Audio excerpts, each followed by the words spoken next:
Erin, hey now, the Todd from Scrubs, you know it is. This is the one with the giant snake. I got a hot Italian sausage for you right here. This jokes still make me laugh, Five. Great to meet you, Five. Listen, Erin, the doc himself stopping by. Dan, Katie, Brian, and Tim, collectively known as the Brain Trust. They have a quorum, there's four. They came to order, first order of business, getting you old gray Todd to come out of retirement and wish you a Merry Christmas, Five. Listen, do you have a minute? I understand we're into a situation here and gotta go over. You're spending Christmas in isolation for cancer treatment all month. It's horrible. Do you need the Todd from Scrubs to scrub in, take a look under the sheets, and give you my professional opinion? I mean, I'm not a doctor, although I played one on TV, and I could size up the Tim Tam, the fiddle faddle, and just give you my thoughts, just spitball a little bit with you. By the way, my prescription for everything, as you know, is always less moaning, more boning. Let me go ahead and send you one of these as a courtesy, and use it, whip it out, if you will, as needed.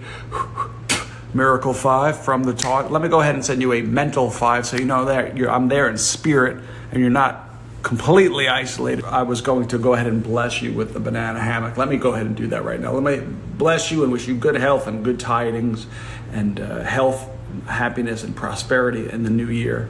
You've been blessed with the banana hammock. Erin, with the permission of the Brain Trust, I'd like to have Vintage Todd join us. There he is. Take it all in, Erin.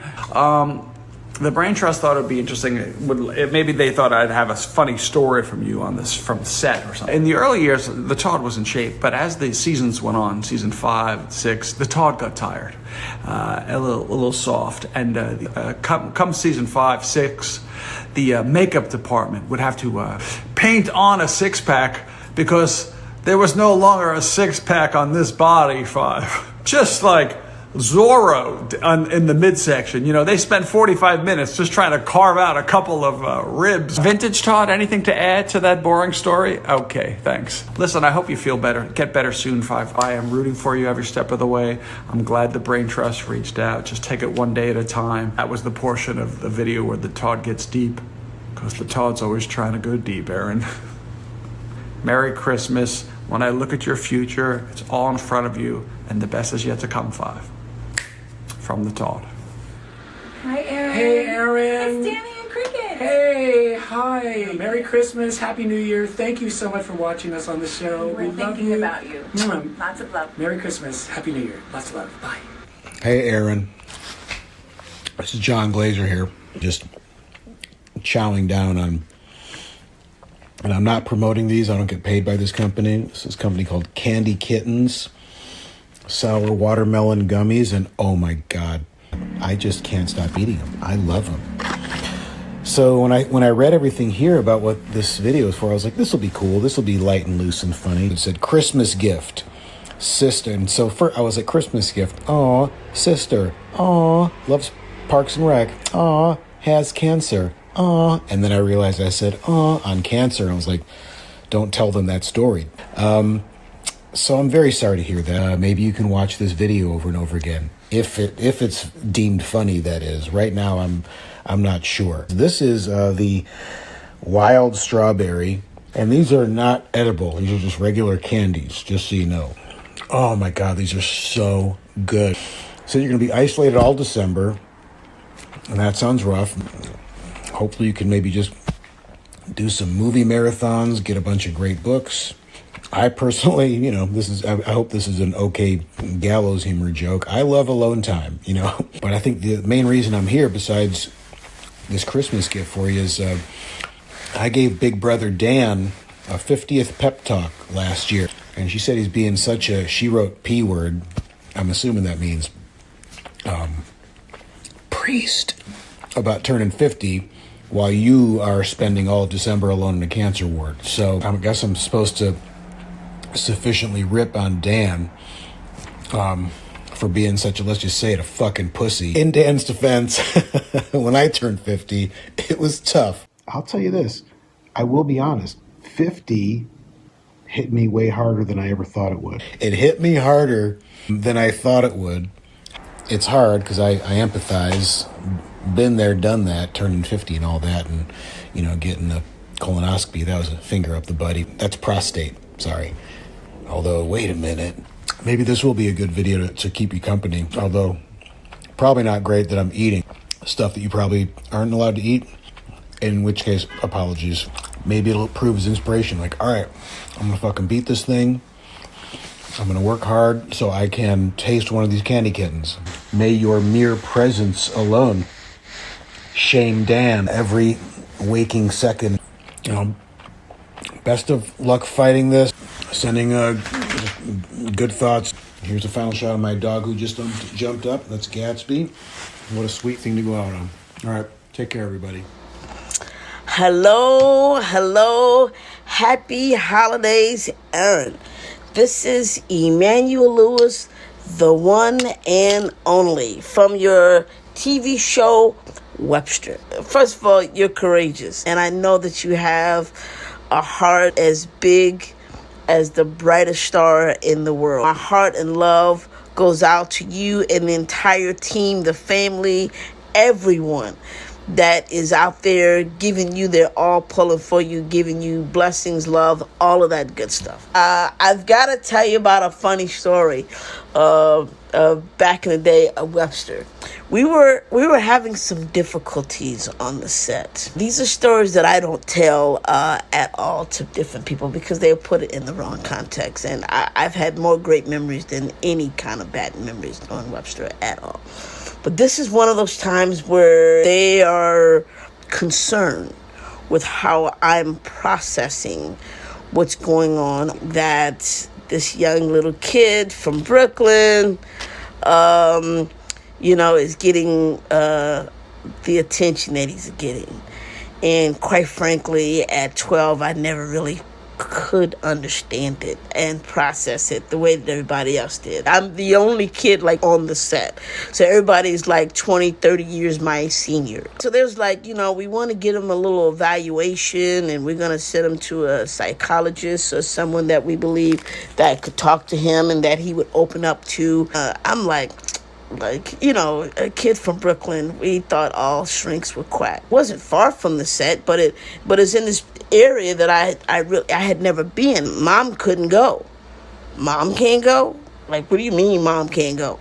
Mom goes everywhere with me, okay? She stands out the door when I go to the urinal, you know what I mean? She goes with me here, there, everywhere. I didn't do anything without Mom. That was my manager, my best friend, my driver, my travel companion. She was all those things.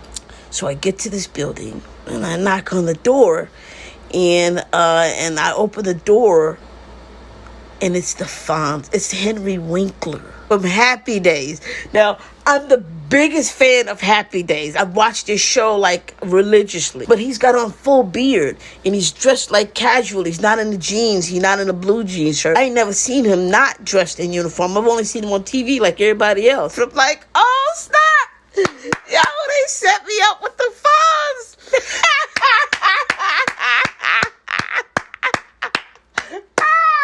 I freaking love it. And he's gonna shrink me? I'm oh, get the hell out of here. I don't even know that I heard what he said for the first 10-15 minutes.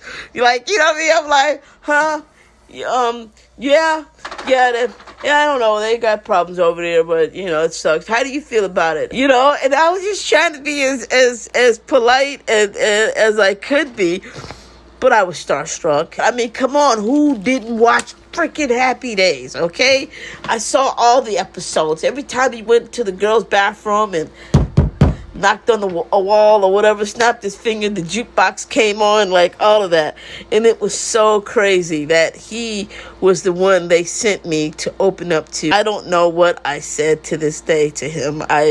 But I was so ecstatic and happy to see him. When I see him again, hopefully I get a chance to see him again, I'm going to ask him if he remembers that time and that moment when we had trouble on set and they made me come see him. I was so freaking excited. It was the best thing in the world for me. So anyway, if you have to see a shrink, call Henry Winkler. God bless you. May you want for nothing. May you heal by the glorious arms of the Almighty God. Listen, Dan, Katie, Brian, Tim, all the siblings came out and sent me to give you a wonderful message. And that is, see Henry Winkler. He knows things. Peace. Yo, yo, yo, what's up, party people? Welcome to The Grind. We got a very special guest today. Her name is Erin.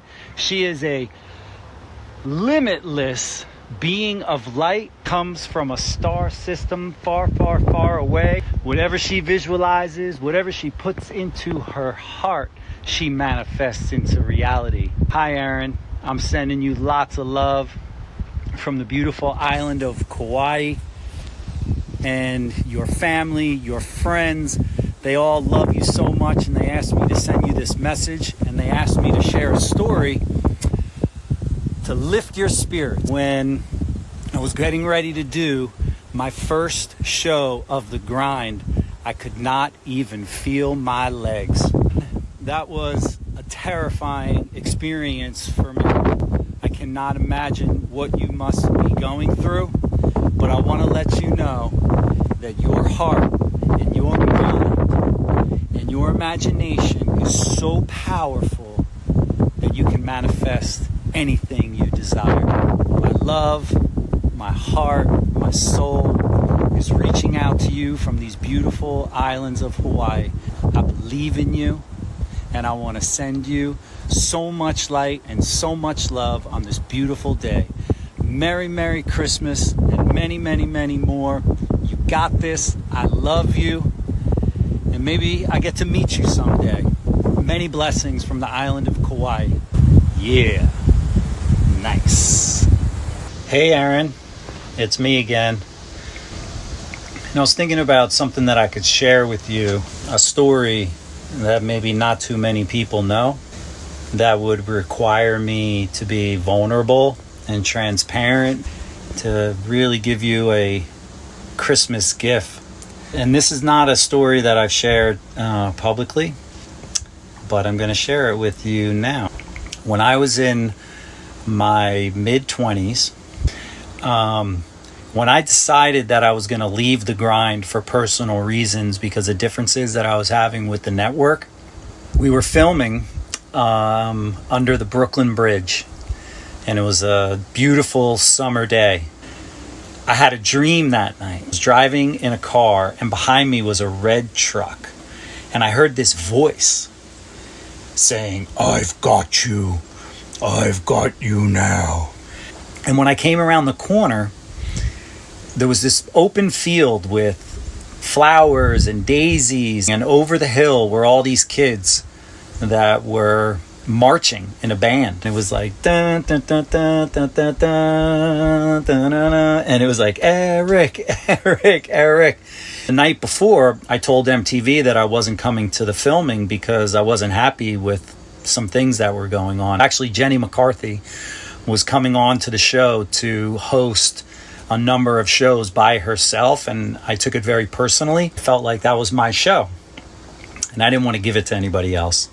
After that dream, I woke up and my mom called and she said, "You know what, honey? You know, there's a lot of kids out there that love you and they're inspired by you. They look up to you.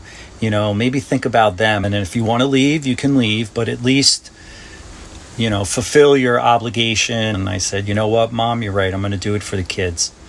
And when I got there, I got on stage, I got the microphone, and I was like, "Hi, I'm Eric Nies. Welcome to The Grind. And this is Jenny McCarthy." And they went, "Cut, cut, cut, cut." And they're like, "Eric, if you're going to do it, then do it. Why'd you come here?" You know, they're kind of like yelling at me. And I turned around and I looked at all the kids and all the dancers.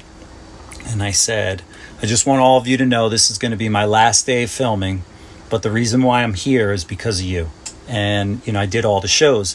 And then on the last show, the most amazing thing happened. This very dark cloud started to come down the Hudson River. It was this ominous cloud. It started to pour heavy, heavy rain. I did the last show, and when I said my goodbye, the cloud left and the skies opened up again. That was a really deep and spiritual experience for me. which I would understand many, many years later in my life. My first teacher was this 8th generation grandmaster from the Far East, and I lived with him and his family for 7 years, training in martial arts, studying Buddhism, meditation, understanding how to heal the body, detox the body. He actually could do this thing called a vibrational reading, where he would touch your skin and he could read the records of your soul, your past lives and your future lives. One evening, I was back in New Jersey where I grew up. It was in the summer. I get a call from my grandmaster's wife. She says, Grandmaster wants you to go to the beach and do the meditation that he taught you and draw the symbol of Om in the sand. And it was a full moon. It was so beautiful out. This was the first time that I sat to meditate. And about 20 minutes into the meditation, all of these little sparkles of light, like stars, started to come into my vision. And they were all over. They came into one center and then exploded into a ball of light. I felt like I was levitating. I was like in between worlds in this ball of light. It seemed like time didn't even exist. And then I came out of it. And that would be the beginning of a very deep and spiritual journey that I would go on for the rest of my life.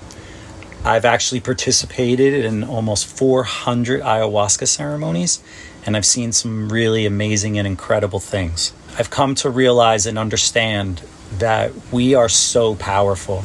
We must believe it, and we must take that belief and bring it into our heart, and we can manifest anything. I hope that you enjoyed my story.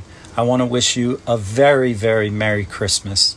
I'm sending you lots of aloha, lots of love from the island of Kauai where I live. Actually, the land where I live, there's a portal here, and it's where all the souls come into the planet. Can you believe that? And then on the other side of the island is where all the souls leave the planet. All these shamans and grandmothers and grandfathers and elders from all over the world come to this particular place to lay down their prayers and to honor this portal here. I hope that this message lifts your spirits, opens your mind, opens your heart. I love you, and hopefully I get to meet you someday. Merry Christmas. I'm the Naked Cowboy. Do what you gotta do. Erin, my heart goes out to you, as does my love, as does my Christmas song. Have yourself a naked Christmas, a sexy holiday. Just stay naked through the new year. Naked is the only way. Hey Erin, surprise! Merry Christmas from your brothers and sisters. There are 5 of you. I'm the oldest of 5, so I feel your pain. They tell me that you're in isolation right now for lymphoma treatment. I had lymphoma when I was a child. I remember it well. I was kind of like Bubble Boy for a while, and it sucks. And especially it sucks during the holiday season. So I've been enlisted to lift your spirits. So I'm going to tell you a story about when I realized that weed was not for me. So I'd always had a bad opinion of drugs, but then I moved to California after I did a road trip, and weed had just become legal medicinally here, and I was curious about it. At that time, what you did was you went to Venice Beach and you looked for a guy, a dancing pot leaf, for real, like a foam pot leaf costume. So you go up to him, you tell him that you have back problem or sleeping disorder or whatever thing that you want to have that we could possibly cure. And they would take you like down the street to a weed doctor. So you would give $40 to the weed guy and then $40 to the weed doctor, and you'd walk away with a weed card. So I found a dispensary near me. I was living in Santa Monica at the time near the beach. And I went in there like I was breaking the law, you know. So I started looking at different types of weed, and they all have these really scary names like Mind Eraser and Devil's Backbone. And the most innocent, sort of innocuous sounding one was called Trainwreck. So I bought 1/8 of an ounce of Trainwreck. So I rolled a joint, but I've never done that before. And so it was like kind of an envelope. Like it was like an envelope joint. Like one end was open. And if I tilted wrong, all the weed fell out. So I had to lean my head back and take these little like wasp breaths. I didn't feel like I was getting any weed. Like I had to roll a couple of those loose end joints. Then about 30 minutes later, I realized that I'm high. I'm over high. I'm scary high. I'm scared high. I'm aware of everything. I'm paranoid. So I go online and look up what happens if you smoke too much weed. All the websites were like, calm down, don't go to the hospital, don't call the police, because people do that, I guess. And so it was like, do something not challenging. So I was like, okay, what's not challenging? And so I turned on PBS and started watching this documentary about Mary Pickford, the world's first movie star.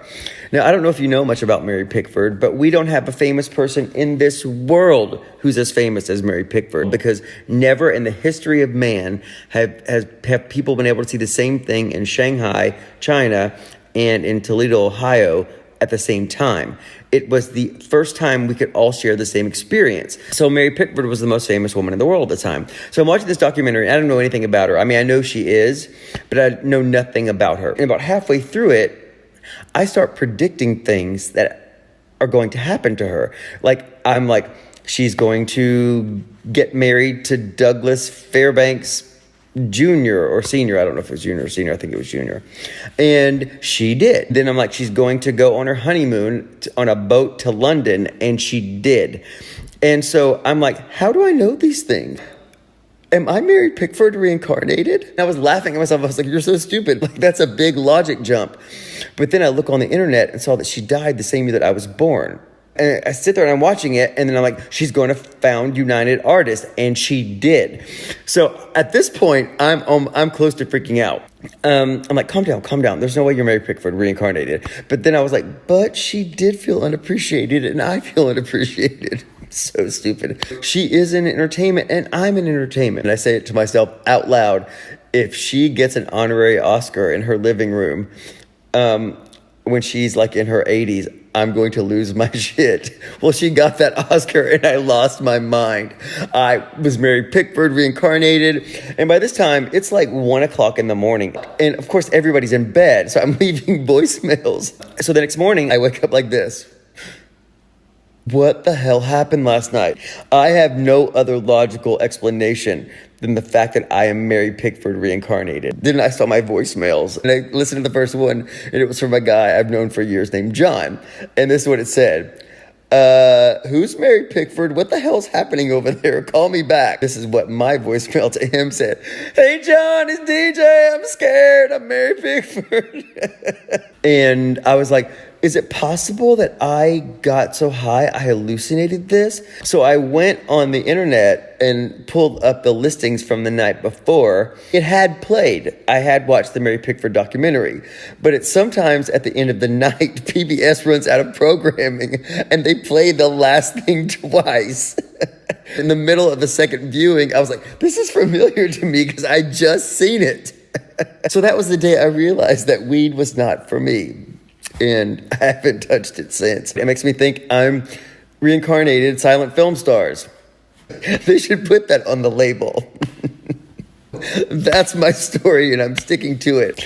So, Erin, I'm sending you a Merry Christmas, and Erin's 4 brothers and sisters, I'm also sending you guys a Merry Christmas. Expect big things for all of us in 2024, so Happy New Year. And Erin, I hope this brought a little enjoyment to your day. I hope you laughed a little bit from my suffering. Bye, guys.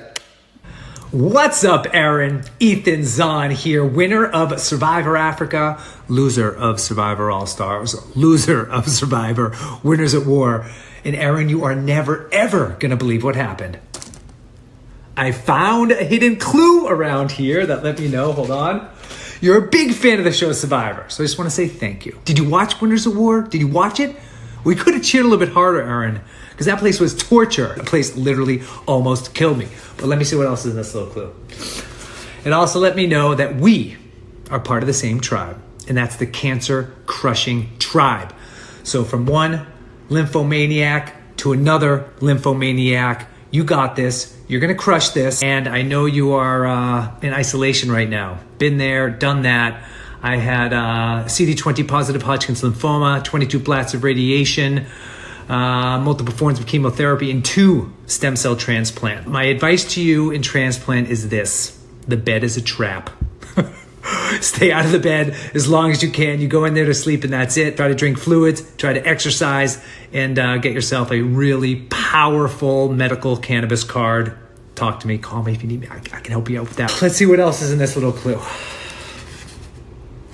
It also let me know that Dan and Allison just love you so much. When I was in transplant, I missed Christmas, Hanukkah, New Year's, and St. Patrick's Day. We know that's a big holiday for you guys and your whole tribe. So I recently learned from my rabbi, shocker, that in Hebrew, the word for a challenge and the word for a miracle share the same root word, which is nes. That's because when life throws us a challenge, it brings out miraculous things in us. And these challenges aren't supposed to beat us down, but rather the opposite, build us up, make us stronger. So when you bounce back from this little cancer thing, you're going to be a bigger, better, stronger human being that can make a huge impact in this world. And I really know that's exactly what you're going to do. Let me see what else in this is clue. All right, yeah. So Dan and Allison thought it'd be really fun if we should just do a little like Survivor stem cell transplant Christmas show and tell party, right? So why don't we get, I know you're like a part of a huge tribe of brothers and sisters, so why don't you get everyone in here, get Allison, get Dan, get Tom, and get Declan, and Maggie, get them all in here, and let's have a little Survivor show and tell party. But first, before we get to that, Dan, we need to talk a little bit. As I know you are the oldest person in the family, you're baby Jesus. However, I also heard you like to think you are the ultimate survivor. I mean, 2 bouts with a benign skin cancer. You, my friend, are the true survivor here today. And Brian, you are one lucky mofo. Not only do you get to save the life of your sister, you are now officially your mom's favorite son. So all your other brothers and sisters, doesn't even matter anymore. You just rose to the top, my friend. When my brothers got typed, my family started taking bets. Literally. Is it Lee? Is it Leonard? Is it Lee? Is it Leonard? Lee's the middle child. He ended up being my match. He's got the curly hair. Unfortunately, now I still walk on my tippy toes like Lee does. I don't know why. It's in me. It's in my blood. Okay. Survivor show and tell party. All right. Everyone loves a little jewelry when they're crushing cancer and about to hit the holidays. Hint, hint, wink, wink, Tom. Well, I don't have any jewelry for you, but I do have this. It's a necklace I got dancing with the Maasai Warriors for the final tribal challenge on Survivor Africa. Go back, hunt it down, check it out. All right, money, right? I don't have any money for you either, Erin, but I do have this. This is a wallet I got on Survivor Africa where I pooled my money with this guy, Big Tom. We won this mystery plate of food. So Jeff Probst, the host of the show, he comes out, he shows me this plate of food, and all I see is a big fat piece of ham. Yeah. I'm like, Jeff, how dare you give a starving Jewish kid free ham in the middle of Survivor? I mean, talk about challenges in life. Cancer? Try not eating ham after you're starving for 39 days. What better way to get a Christmas gift to a bunch of Irish Catholics from the Jewish guy, right? Now, I know you are one of 5, and your siblings probably get pretty rowdy every now and then, so if things get a little bit nuts, this is what you can do. You can use this. What is this, you ask? This is the Hollywood prop knife that they give you on Survivor. This is what I use to like stir the rice, chop the bamboo, stoke the fire. I always used it to stab people in the back. No, I would never do that. I'm a nice guy, right? Or am I? And now let's just finish up with a little cancer-crushing Christmas buff brunch buffet. Say that 5 times fast. All right, Survivor Africa buff. This is really important to me, Erin. I'll tell you why. 1, I won $1 million in this thing. 2, I wore this to every chemotherapy treatment, every radiation treatment, and both my stem cell transplants. So I'm crumpling this up into a ball. I'm sending it through the Wi-Fi. It's going to bring you all the luck and love and light and strength so you can crush this. All right, all-star buff. Not even worth talking about. And finally, winners at war. Edge of ew. Can you smell that, Erin? Dan, Allison, Tom, Declan, Maggie, Brian, can you guys smell that? All the other brothers and sisters? I mean, there's so many of you. It smells like crushed dreams. Crushed dreams. Call me back, Probst. Let me play again. Erin, like I said, you got this. The doctors do incredible work, and everything they do is saving the lives of real people like you and like me. Wishing you all the best. Stay strong. You got this. I went through 2 of them, and you are a lot stronger than I am. So I'm rooting for you. I'm cheering for you. You got the best family in the world that loves you. And all I have to say is just try to make today better than yesterday and tomorrow better than today. And you're going to get through this transplant just fine. I really, honestly believe that. So hopefully I get to meet you in person one day and get to meet your incredible tribe. And hopefully you have a wonderful Christmas and a happy new year. But 2024 is your year, Erin. All right? Take care.